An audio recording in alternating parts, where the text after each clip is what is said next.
aren't you eating? Because I guess I'm not hungry. Well, you could have told me that before I cooked. Sorry. Are you coming down with something? That's the only time you ever lose your appetite. Let me feel you. Fine, Mom. I'm just not hungry, okay? Okay.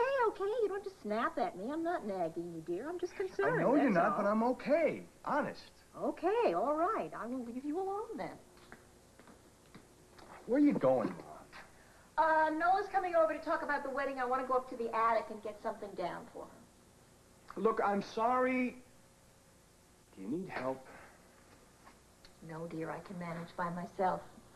You just stay here and play with your food.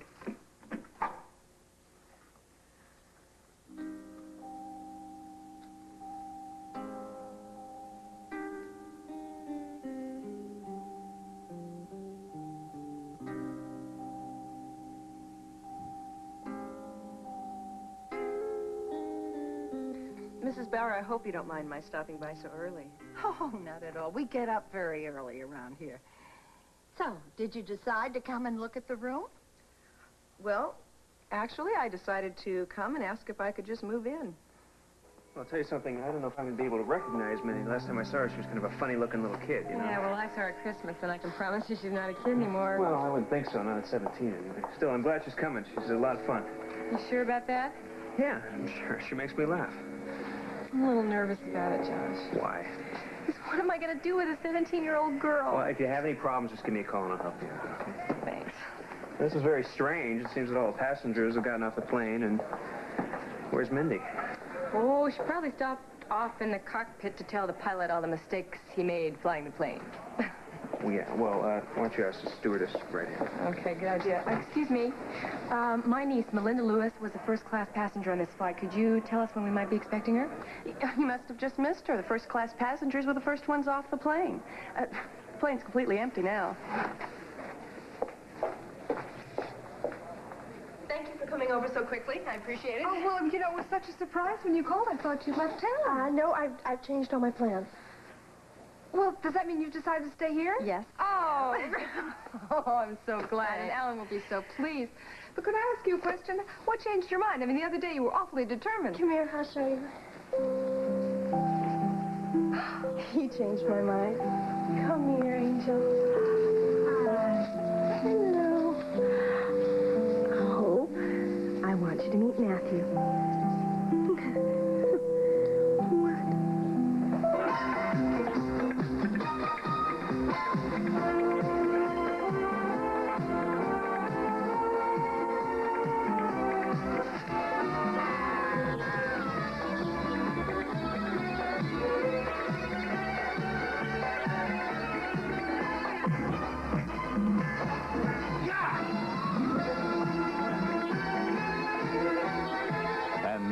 The award-winning Guiding Light. This portion is presented by Pert, the shampoo for bouncing and behaving hair, and by Secret, strong enough for a man but made for a woman. Well, no wonder there was all this secrecy. His name is Matthew, and he's Jennifer's son. Oh, you're hungry. And Mark's. And Mark's. Well, he's adorable. Isn't he beautiful? Jennifer left him while I was driving Morgan to the airport on Friday. Left him? She abandoned him. She doesn't want him. Oh. Where is she now? I have no idea. I've been trying to get in touch with her all weekend. I even called Morgan in New York, but she doesn't know where she is either. Neither one of us have any idea how to get in touch with her. Do you mean to tell me that Jennifer just walked in here and left this little baby and then disappeared? I'm afraid so. I would have called you over the weekend. I was so afraid that Alan would find out about him. You know how he is. Yes, I know, but he's going to have to be told. He thinks you left town. I need your help first, then I'll deal with my father, okay? Sure, right. Wait a minute. You mean to tell me that you have been taking care of this baby all by yourself? Yes, I have. Oh, well, there wasn't anybody else. Maggie's still in the hospital, and I must admit, I did not know everything involved in taking care of a newborn infant. I haven't had 3 consecutive hours sleep since Matthew moved in. No, I haven't. Well, I know what you mean, but that won't last very long. He is adorable. Isn't he beautiful? Did Jennifer name you Matthew? No, I did. And I love him already, Hope. Well, I'll do everything I can to help you until you decide what you're going to do. And oh, I know Alan Michael has a whole bunch of baby clothes over in the closet. I'll be glad to bring those over. Oh, Hope, thank you. That'd be wonderful. I knew I could count on you. Of course you can. But I hate to bring up anything unhappy, but Amanda, have you given any thought to the fact that maybe Jennifer might come back and decide she made a mistake and decide she wants to have Matthew back? Of course I have. And I know it could happen. Well, what would you do? Hope, all I know is that I'll never leave this baby. Not ever. Where would civilization be without coffee? Sound asleep.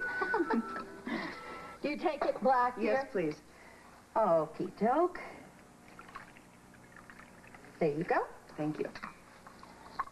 Well, did you like the room? Oh, it's a beautiful room. Good. The whole house is beautiful. I know I'm going to be very happy here. Well, I certainly hope so. Now, my stepdaughter, Hillary, lives here, too. And you'll have somebody around near your own age to talk to. You seem to have a very nice family, from what I can tell.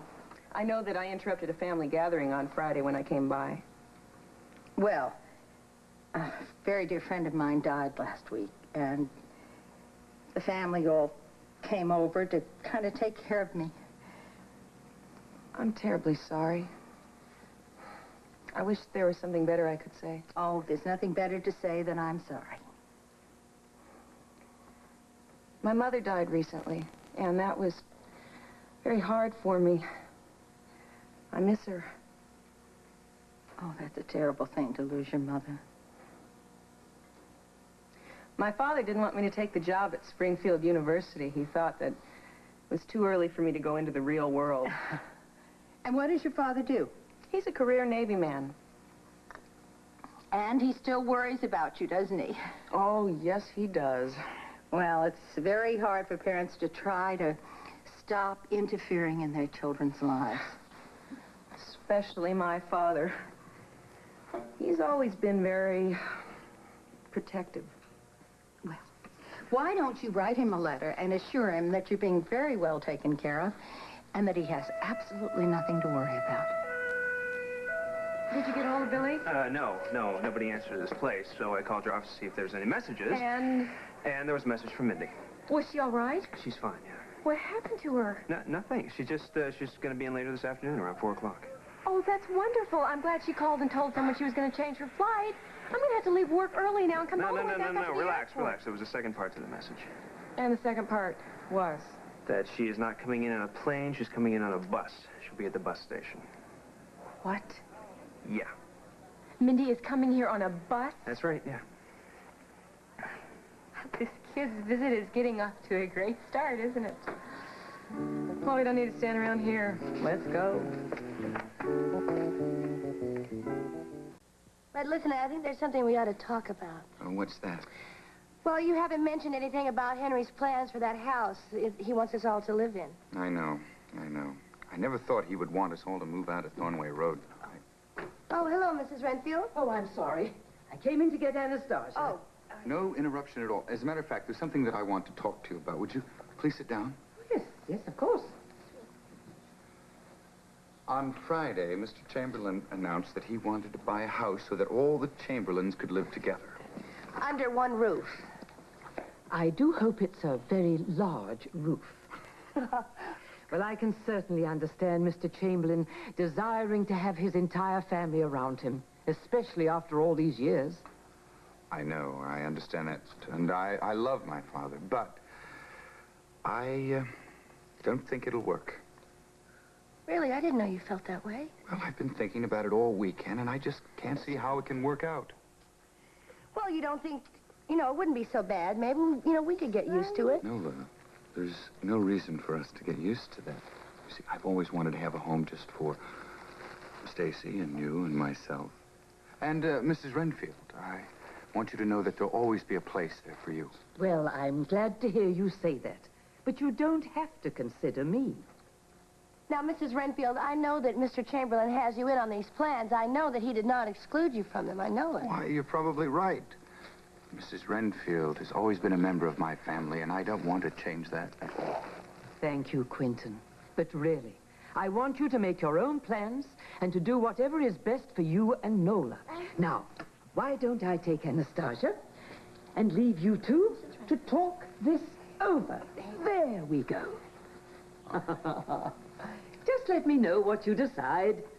There we go. Of course. But I've made up my mind already.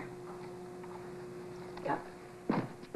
You know, I'm really surprised that you didn't say anything to your father the night that he brought all this up about the house. Nola, I just didn't want to upset him. I didn't want to say anything to him until you and I had a chance to talk about it. I mean, it's a decision that concerns us both. I know that, but don't you think you could maybe go along with it just for a little while? Well, do you? Well, I don't know. Maybe it wouldn't be so bad. I mean, I grew up in a boarding house. Was there any more reasons why we should do this? Vanessa. Vanessa? Because if she moves in with Henry Chamberlain and we don't, I don't know what's going to happen. Nola, Vanessa can do anything she likes. I just want to have my own home.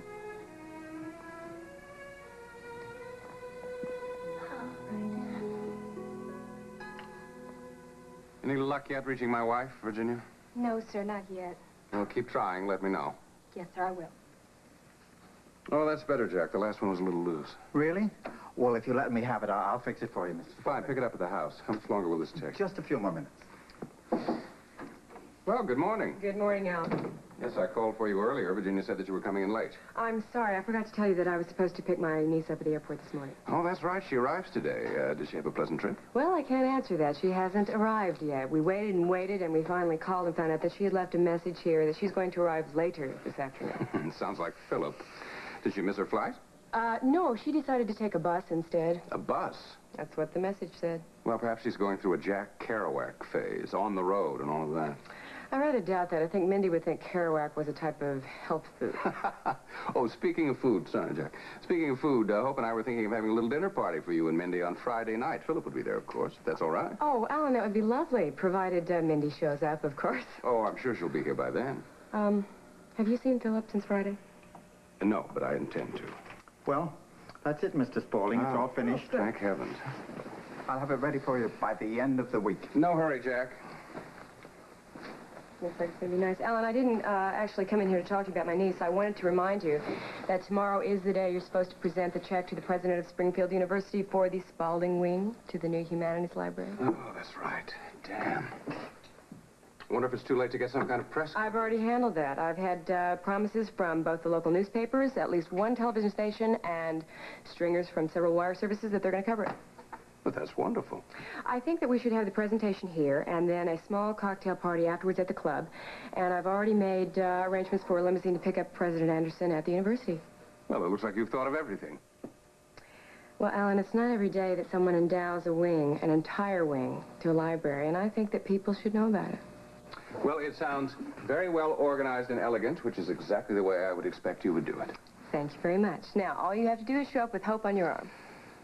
Oh, that's right. Hope should certainly be there with me. If you'd like to call and tell her, I can arrange for my secretary to have her picked up as well. Well, she's not home right now. I'll talk to her about it tonight when I get home, and then I'll call you and let you know tomorrow. Is that all right? Tomorrow's just fine. Fine. And, Trish, thank you for handling this for me. No trouble. Excuse me, Mr. Spaulding? Yes? Your housekeeper tells me Mrs. Spaulding is at your daughter's house. But that's not possible. Amanda left last Saturday. Well, that's what she said. Would you like me to try there? No. Have my car brought around. I'll be at my daughter's until further notice.